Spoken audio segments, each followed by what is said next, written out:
Why is it that writing in English seems to be so much easier than speaking? I hear learners say all the time that they need to speak more, but every time they have a chance, they just freeze.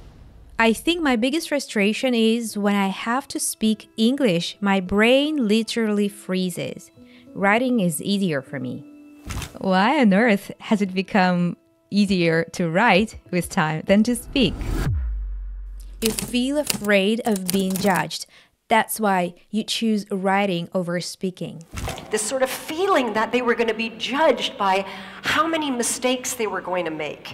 Vulnerability is not weakness, and that myth is profoundly dangerous. We'll talk about why people feel more comfortable writing than speaking, and give you a bunch of tips and exercises that you can use today to start feeling as confident in speaking English as you do in writing. Oh yeah, boys and girls, citizens of the world, this is Ksenia from Real Life English, where every single week it is our mission to take you beyond the classroom, to speak English naturally and confidently, to connect to the world and use your English as the doorway to your greatest life. So easy. We're talking today about writing and speaking, how they are interconnected and how they are different and also difficult for some people, right?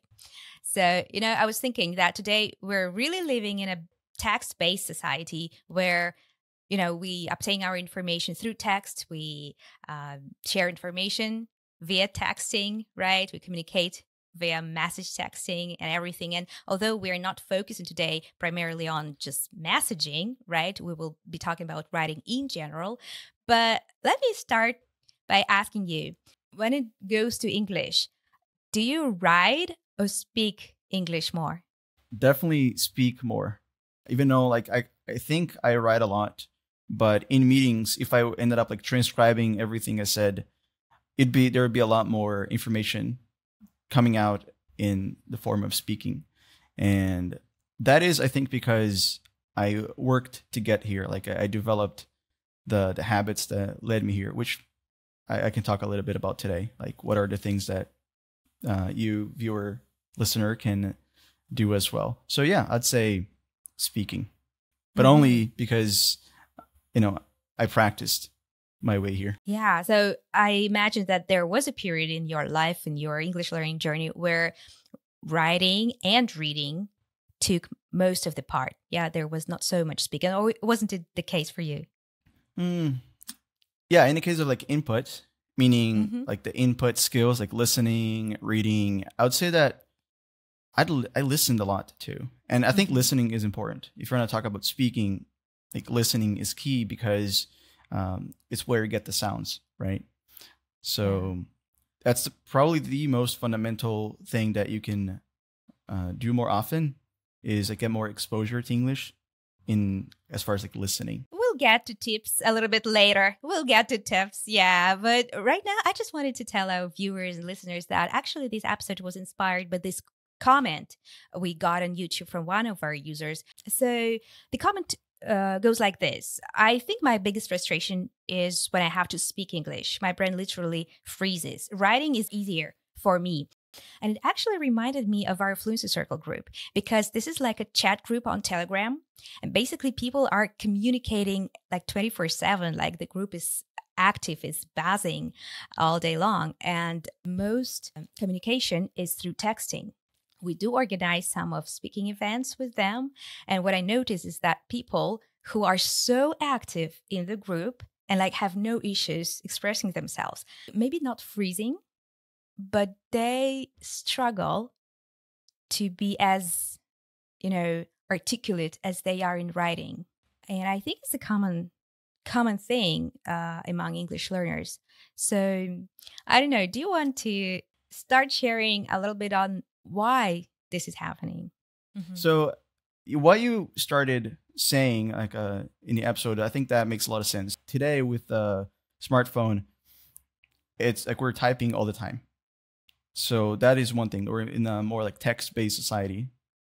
And the other reason I think that this is the case is because writing is not the most natural of our communication skills. Like speaking is actually much more natural. There's people who are able to speak but not write, right? Yeah, The illiterate people. But if we switch that and we start focusing more on writing, then we're gonna struggle. For something that should be natural, we're going to start struggling. So there's ways we can fix that, but I think that is the two reasons I'd say. Yeah. By the way, you mentioned like illiterate people. To define it, like illiterate is like not having education, not being able to write and read, right? And I just wanted to comment on here, not only illiterate people can speak and not write, because I instantly thought of my daughter, who by the age of 6, she couldn't write, but she spoke quite a lot, every day. And that's what interesting in kids. Like, we like to compare English learners with kids a lot, because actually acquiring a language is like the same natural process. It's just like when we learn English as adults, it's a little bit like, on the one hand, easier for us as adults. On the other hand, is a little bit like more difficult, because we are not exposed to the language so naturally as kids. So remember, you being a kid, you just like learned to speak effortlessly. It just like came naturally to you. But when it came time for you to learn how to write, that's where you put some effort. And remember, I don't know about Brazilian kids, but here, Ukrainian kids, we do a lot of spelling mistakes when we start writing, because we write as we hear, right? Because that's what we learned first. We learned to speak. And phonetic language is very often is so different from like the language, the written language. It also reminds me of this. Do you know how? Oh my God, help me. How do they call in America this popular contest when they have to spell the word? Spelling bee. Spelling bee, exactly. So that's even why they have it, because that's like a skill to know how to write. Yeah. Yeah, spelling bee. How would you describe, like, what is that kind of a game or event? English spelling is super challenging, and it's kind of like drives you crazy, and you don't know, oh my God, what's going on here? Why you hear thought, just 3 sounds, T-O-T, right? But you have to write T-H-O-U-G-H-T, right? If I'm correct. I don't know if I win this contest or not. So basically this contest, this spelling bee, is exactly that. You have like really difficult words, and you have to spell them. And what's interesting about English with the spelling bee, is that it's not a phonetic language, as you said. So you really have to memorize a lot of the words, right? Thought and something that is not like a word that is not like phonetically logical, right? So, but in Portuguese, for example, my native language, it's not as fun as of a game, because you can easily guess by just hearing the sound. So that is one important asterisk here. I would say, like, of why speaking can be difficult if you're not practicing it, is because if you're just writing and reading, it'll be difficult for you to get the sounds right. It's almost like 2 different languages if you think about it, right? Or exactly. In a way. And these are like 2 different, like, I don't know, signal systems. Yeah, 2 different means of communication. And that's why we often say, if you learned with traditional methods, like you may sound a little bit like unnatural, because we don't speak like we write, or how the book writes. Yeah. And so we've discussed a little bit about like writing, how we learn to write. So if we think logically, we've put so much effort into learning how to write, then why on earth has it become easier to write with time than to speak? So, and that actually reminds me of my conversation with Mira when I asked her, and by the way, she doesn't speak English. She just like knows the basics, the English she gets from school. When I asked her, is it easier for her to speak some sentences in English or to write them like naturally and without even thinking about, she said, speaking, of course, because like she doesn't know how to write well. Yeah. So I'm wondering, why are we even recording this podcast easy? If you think logically, speaking is the most natural thing, and it should be easier than writing. You said one of the reasons, this text-based society, that we're used to like writing a lot nowadays. But, I was also thinking about Like I imagine myself, okay, I'm writing. I'm trying to express my thoughts in writing. And the first thing that comes to my mind is that I get so much more time to gather my thoughts and to structure it, right? When I write it. Maybe that's what makes it easier. Like without having like a lot of vocabulary in English, it even like makes the things even worse, even more difficult. Like we're trying not only to gather our thoughts, but also to remember the words. When in writing, we do have that time, even if we don't know the word, to look it up and use it. That's the reason that lies on the surface. Did you ever think of anything like that? Do you like when you write? By the way, the first question I asked you, was it like, do you speak more or write more? You said you speak more. But can you think of the instances when you do write? When you compare it to speaking, how is it different for you? I think writing for me is something that I cultivate exactly because of what you said about like you can gather your own thoughts, right? It is the perfect means of communication when you want to deeply think about what you are trying to express, and you're putting all of those ideas into words, and you want to really craft that, right? You can craft a letter. Usually that's even a collocation, right? Like craft a letter, because like you're choosing each word like really thoughtfully. With speaking, that's more difficult to do. You can be a great communicator while speaking, but you can be almost sure that you won't be as like thoughtful in your your decision is there in your decision making for the words you use. So I guess there's that is like seeing that the different means of communication in speaking and writing, they can be used differently for different purposes. I think we talked a lot about this, about passive and active vocabulary. And again, I have an example with kids. Sorry. We do know more words than we use, like when we read or even when we compose a text. We can use more words compared when we speak, because on the surface in our active vocabulary, then it's not so many words. And this is something we actually can develop. I told you about the example with kids. Like I could see with Mira in her first grade when they started reading and they had those really small texts for retelling, like you should read a text and then tell what you read about. And the texts were really easy. So definitely she knew all the words in the text. But then it was so difficult for her to tell in her own words what she just read about. And what she tried to do is that she tried to retell it word by word, just like it was in a text, because she was lacking synonyms. She was lacking some other words to just paraphrase it. Yeah, we did another episode on paraphrasing. That's what students can practice. Like when you write, try to use as many synonyms as you can. Try to make like your communication, your text richer.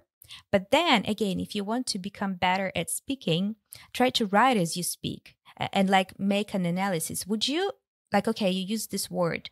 Would you use it when you speak? Right? And if you notice that, okay, I know this word, but I don't use it a lot and I would want to use it a lot, just like deliberately bring it up in your next conversation. When it goes to tips, any tips you can give, Izzy? As far as speaking, like really taking your writing skills, somehow translating them to speaking, I think you can literally speak out loud as you write. Like if you've never done this, I think that was something that I used to do, back when I was just getting started with developing my communication skills, like my speaking skills. It's super useful, and you'll notice like as you do that you're actually not that great of a writer when it comes to speed. We don't type faster than we can speak, but because there was no pressure, we feel like we can just flow with our writing, but we can't like normally. So it's what Ksenia said, just being deliberate. It helps in this initial moment of getting used to it. If you speak out loud more deliberately, like if you read things out loud, speak your own thoughts, that is a great start, because you need to warm up. that was actually the biggest idea that I was thinking about to answer this question. What can you do to start speaking more naturally, just like you write, as easily as you write? I think warming up is essential. And this is like, warming up is something that exists in so many things that we do. Like we learn how to drive. First, we need to warm up. You know, it's not going to be automatic. Like playing an instrument, like a guitar, it won't be automatic. So before things become automatic, we need to warm up. We need to be, I guess, deliberate, right? You need to think things through, and with time, it will become more automatic. That's what our schools are lacking, right? Exactly that. We translated so much in our English classes. We read a lot. We were writing. We wrote those, I don't know, tests, exams, just to show how much we've learned. But there was not enough of speaking. That's what, yeah, you were saying basically, Easy, that we didn't have enough of warm-up while learning English. And if you didn't learn English at school, and if you were just starting to learn English, just like, it's your prerogative. It's like your choice. Speak from day one. This is something we repeat episode after episode. Let me go on a tangent here. You used the word pressure, and it somehow reminded me of another thing I was thinking about the reasons why it can be challenging to speak. When we're speaking, we get an instant reaction, all those nonverbal clues from a person we're talking to. So speaking is very contextualized, which is good on one hand, but on the other hand, many of us, we're just like fear of being judged. Yeah, if we say something wrong and we don't have it in writing, because we can write and forget what we wrote. Yeah, it's like, now it's your thing. So deal with it, what I wrote to you. We don't get that instant, reaction from a person we wrote to. Yeah, there's that psychological aspect there. That, exactly. Right? Like fear of being judged. That is one thing that you can, if you want to play that game, is like, I'm going to be judged. And when people judge me, I want them to consider me a great speaker. I don't think personally that's a great game to play, because you're going to be not great in many things in life. And if that stops you from doing those things, you're not going to do those things. So in the case of speaking, I think it's impossible to just start speaking or writing or just communicating in any language that's more like new to you, a language that you're learning. It's impossible to do it well, you know, and you would be viewed as a beginner. Just like accepting that is so important, right? And being okay with it, not letting that harm your identity in any way, or your sense of like pride, you know, in this sense. So it's okay, like play with the language, like be playful like a kid is, and don't let that fear disencourage you. Like, don't be scared of making mistakes. We say that all the time, but it's one thing that if you focus on that, it is one mindset that will unlock habits. It will unlock natural practices, I'd say. Exactly. And so, guys, I just really wanted to remind our listeners and our viewers that exactly the best place to practice those short English conversations is on the RealLife English app, where at the touch of a button, you get connected to another English learner and practice your speaking with them. Like, you can freeze up or not, but the more connections you make, the more fluent you get, the more confident you get, the more warm-up you have, as Easy said. And by the way, if you don't have our RealLife English app installed on your smartphones yet, go grab the link in the description to this video, or simply search for RealLife English app on your favorite app store.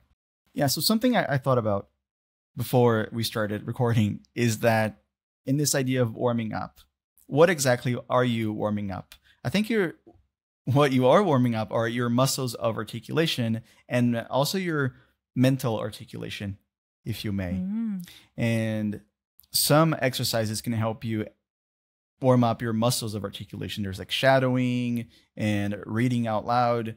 That helps a lot. And some other exercises also help with your mental articulation. That is just helping the words flow and come to you more naturally. And writing actually helps with that too.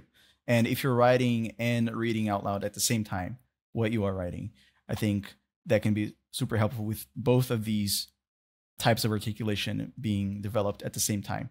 So just an idea of an exercise that I wanted to share. Could you just give one example of how could you practice that? There's so many things you can do, right? I already mentioned reading out loud and shadowing. Yeah, actually about shadowing, let me explain. Mm-hmm. I think there's different ways you can shadow, use that shadowing technique. And Ksenia, I even remember you mentioned that some time ago as something that you'd use with your students, right? Or that you have used before. So could you explain to our viewers and listeners here, what is the shadowing technique? It's basically when you are mimicking the characters. So let's imagine you watch one of our lessons or any clip on YouTube with, let's say, your favorite celebrity. They're given an interview and you want to copy them. So shadowing is basically copying. So you would watch and listen to how they pronounce certain words, expressions, sentences, phrases, and you would rewind, listen to it a couple more times and try to repeat and say it exactly how they said it. So that's shadowing. And the interesting thing is that I think there are many ways you can do shadowing. I've seen different teachers apply different methods. So one thing that I'll do with the more advanced student, I think if you're a listener, if you consider yourself to be at an upper intermediate level, you're able to write almost fluently, you don't struggle to write, maybe you can do this. So you can try and speak at the same time or almost at the same time as you listen to whoever you're listening to. Let's say it's a TV series and you're just like watching a scene. You can try and imitate immediately as you hear the words. That's going to help a lot with like those two types of articulation, the mental and the muscles of your mouth. And Ksenia, there was another technique, another exercise that I remember, like you mentioned that in one of our lessons like from 2 years ago on the Real Life English YouTube channel. Oh, really? That was, it's like narrating what's happening around you. Do you remember that? It was like describing the situation, like talking to you, like out loud. I believe that was my first guest appearance on YouTube here. That's Real Life English. That's basically when I had to record a video of me doing that. Yeah, showing an example. Is that like going and telling everything I can see and like describe everything what's going on? That's a wonderful exercise. Yeah, it's so easy to do, right? It is, but still, like maybe you want to guide, like let's say, like anyone who's listening right now or watching could start doing this. Like you could pause and do as Ksenia says. So how would you guide them in this exercise? What would them have to look for describing and talking about? If you just start doing this and if it's something not so natural, start just like naming the objects you see around you. Yeah, so I can see like a shelf of books, my laptop, and like, the lighting. My pen is lying on the table. I don't know, something like that. But then with time, like let's say you just dedicate a week to that. Then you want to go, raise the bar and already describe situations. So what's happening? Yeah, practicing different tenses of English maybe. Let's imagine you are walking in the park, right? So you could describe what's going on, who you see, right? So there is a lady drinking her coffee. They're having a conversation. There is a couple. They're kissing. I don't know, something like that. Yeah. It would be wonderful if you had, I don't know, maybe your phone with you to take notes or a physical notebook and see what words you are missing. Like if you notice something and you don't know how to describe it, you don't know an English equivalent, or you just, don't know how to say that, just like write down and go home and check it. Create your own sentence then. Yeah. Try to learn this word. Super useful for identifying those gaps, I would say. Mm-hmm. And if you start to describe what's going on with you, for example, let's say you're about to go do something in your day, and you try to describe like what is it that you're going to do, how you're going to do it, and maybe even like why, what's the reason behind that. And as you explain that to yourself, you're going to identify many words that are important to you, because they are part of your life, but maybe you don't know how to say those things in English. So that's a useful exercise as well for increasing your active vocabulary of things that actually mean something to you. So those are the words that you should learn, focus on learning. Very often people ask themselves, like, how can I know if what kind of vocabulary I should focus on, or what kind of vocabulary I should actually focus on? People don't know. This is one exercise that can help you with that. And you can even do this by writing. If you're journaling, that helps too. When it comes to vocabulary. But then when it comes to speaking, then there's that other technique of reading out loud as you write. So all of this, you can mix, and play with all these techniques to activate your English. I don't know, maybe one final tip, like a bonus tip from me, again, taken from the Fluency Circle. What our student Hiro from Japan is doing, he's doing exactly that. He uses the chat. When he writes a message, he imagines that he is actually saying that sentence. So he writes a question on the chat and he prepares to answer it. And he tries to use the phrases like as if he was answering it to a person sitting next to him. And then this idea of describing your surroundings will actually give you nice vocabulary for practicing on the app, on the RealLife app with other people. So say you are in your living room and you start talking with the other person. One subject that you can get into is the stuff that is more unique surrounding you, and you can start a conversation from anything that the other person doesn't know. Maybe it's something from your culture. Make it about who you are. Make it about maybe your job, maybe who you are at home. If you're a parent and there's something that you can share. So all of that is going to keep your communication skills tied to your life. So I think a lot of people struggle because when they go to school, like a language school, they're learning all this vocabulary that is not directly tied to their lives. So you can do the opposite, and this is going to keep you engaged, and it's going to activate the right words for you, as we already said. That's what you just mentioned. Actually happened to me many times when I was using our app. Like people wanting to show me where they are at the moment when we were speaking, or showing their diplomas or their drawings. I remember it like right now. I was connected to an Indian guy. He works as a tour guide.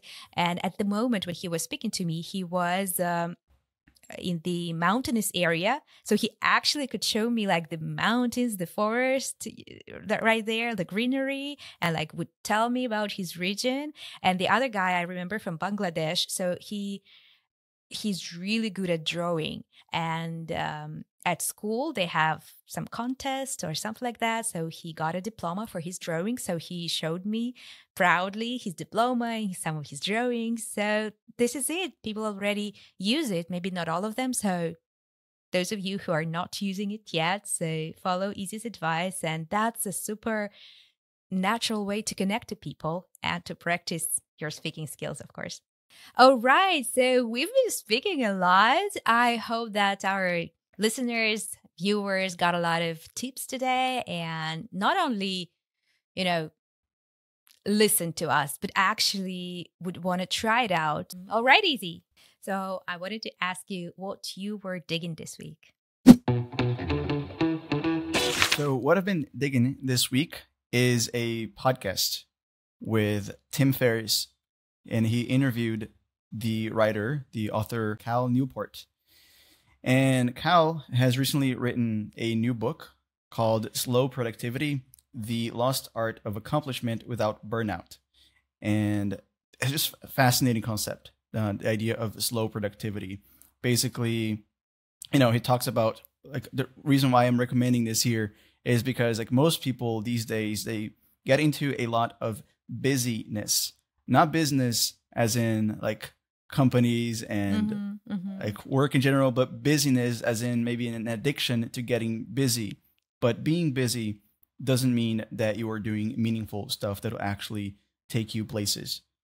So slow productivity is this concept that addresses this, I would say, addiction also that people have, that all of us have, and avoid burnout. We should leave them the link to this podcast if anyone's interested in listening to it. So I imagine you highly recommend it. Totally. At least the podcast, I know that they even talk about other stuff too. And if this is something that you suffer from, that you feel like you suffer from as a learner, student, professional. I'm sure you're going to love it. But how about you, Ksenia? What have you been thinking? Oh, my week was so much lighter than yours, I imagine. It's just because of the weather. So here in Ukraine, we finally have a really warm and so pleasing spring that I've been digging flowers and music. So there's a season of magnolias here. These are trees with really big flowers. I don't know. For you interested, we could, I don't know, show you some of the pictures I took of them on YouTube. And this is what I've been doing. Every morning before taking Mira to school, we go to this little park with magnolias to just immerse ourselves in this beauty, take some pictures, and then coming back home, I'm kind of trying to prepare for our next podcast that we are going to record with Ethan on Eurovision. So what I was doing is trying to listen to different participants and choosing what songs I like. So there's been a lot of music this week for me. I'm interested. Like Eurovision is not something that I'm so familiar with. The contest, right? The event. Mm-hmm. And I guess listening to that podcast will be a nice way for me to get introduced to it. Yeah, it's just like an advertisement for our next coming episode. Guys, if you're interested in listening to it, learning about Eurovision, yeah, you're welcome to listen to the next episode. Okay, Izzy, thank you so much. That was a fun episode to record. And guys, if you're enjoying these lessons, help us. A free way to support us is giving us 5-star reviews on Apple Podcasts or Spotify or any other platform you're using to listen to these podcasts. And if you're there on YouTube, please hit that subscribe button and bell down below to never miss any of our newest lessons. That really helps our channel grow and other learners to find our episodes. And remember, no matter what divides us, that what unites us is far greater. Easy? 1, 2, 3. Oh, yeah. Yeah.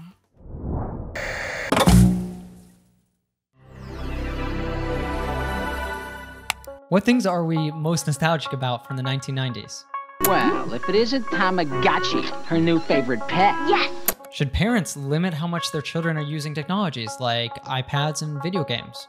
Taking into consideration everything that technologies bring, I think it outweighs the drawbacks, the downsides. The average 18-year-old in the United States is on pace to spend 93% of their remaining free time looking at a screen. Should schools have required education about moderating your use